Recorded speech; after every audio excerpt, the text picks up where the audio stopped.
ದ್ವಾಪರ ಯುಗದ ಪ್ರಕಾರ ಕೃಷ್ಣನು 126 ವರ್ಷ 8 ತಿಂಗಳುಗಳ ಕಾಲ ಬದುಕಿದನು. ಅದರಲ್ಲಿ ಅವನು 11 ವರ್ಷಗಳನ್ನು ಬ್ರಜ್ ಲೀಲೆಯಲ್ಲಿ, 10 ವರ್ಷಗಳನ್ನು ಮಥುರಾ ಲೀಲೆಯಲ್ಲಿ ಮತ್ತು 105 ವರ್ಷಗಳನ್ನು ದ್ವಾರಕಾ ಲೀಲೆಯಲ್ಲಿ ಕಳೆದನು. 328 ಅಂದರೆ ಸುಮಾರು 500 ವರ್ಷಗಳ ಹಿಂದೆ ಶ್ರೀಕೃಷ್ಣನು ಮಥುರಾದಲ್ಲಿ ಕಂಸನ ಸೆರೆಮನೆಯಲ್ಲಿ ಜನಿಸಿದನು. ಕಂಸನ ಭಯದಿಂದ ವಾಸುದೇವನು ಅವನನ್ನು ಗೋಕುಲಕ್ಕೆ ಕರೆದೊಯ್ದನು. 322ರಲ್ಲಿ ಶ್ರೀಕೃಷ್ಣನು 7 ವರ್ಷ ವಯಸ್ಸಿನವನಾಗಿದ್ದಾಗ ಗೋವರ್ಧನ ಪರ್ವತವನ್ನು ಎತ್ತಿದನು. ನಂತರ 3518ರಲ್ಲಿ ಕೃಷ್ಣನು 11 ವರ್ಷ ವಯಸ್ಸಿನವನಾಗಿದ್ದಾಗ ಅವನು ಮಥುರಕ್ಕೆ ಬಂದು ಕಂಸನನ್ನು ಕೊಂದನು.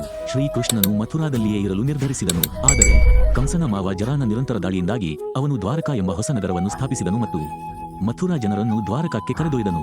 ಈ 10 ವರ್ಷಗಳಲ್ಲಿ ಶ್ರೀಕೃಷ್ಣನು ಸಾಂದೀಪನಿ ಮುನಿಯಿಂದ ಶಿಕ್ಷಣ ಪಡೆಯಲು ಉಜ್ಜಯಿನಿಗೆ ಹೋದನು. ನಂತರ ಹೆಚ್ಚು ಸಮಯ ಕಳೆದು 3153ರಲ್ಲಿ ಪಾಂಡವರು ಜೂಜಾಟದಲ್ಲಿ ಎಲ್ಲವನ್ನು ಕಳೆದುಕೊಂಡಾಗ ಅವರು ಶ್ರೀಕೃಷ್ಣನನ್ನು ಭೇಟಿಯಾಗಲು ಬಂದರು. ನಂತರ ವನವಾಸಕ್ಕೆ ಹೋದರು. ನಂತರ ಶ್ರೀಕೃಷ್ಣನ ವಯಸ್ಸು 75 ವರ್ಷಗಳು ಕಳೆದಿದ್ದವು. ಆಗ 3140ರಲ್ಲಿ ಪಾಂಡವರು ವನವಾಸದಿಂದ ಹಿಂದಿರುಗಿದರು ಮತ್ತು ದುರ್ಯೋಧನನು ತಮ್ಮ ರಾಜ್ಯವನ್ನು ಹಿಂದಿರುಗಿಸಲಿಲ್ಲ. ಕೃಷ್ಣ ಮಹಾಭಾರತವನ್ನು ಘೋಷಿಸಿದನು ಮತ್ತು ಮಹಾಭಾರತ ಪ್ರಾರಂಭವಾದಾಗ ಶ್ರೀಕೃಷ್ಣನಿಗೆ 89 ವರ್ಷ ವಯಸ್ಸಾಗಿತ್ತು.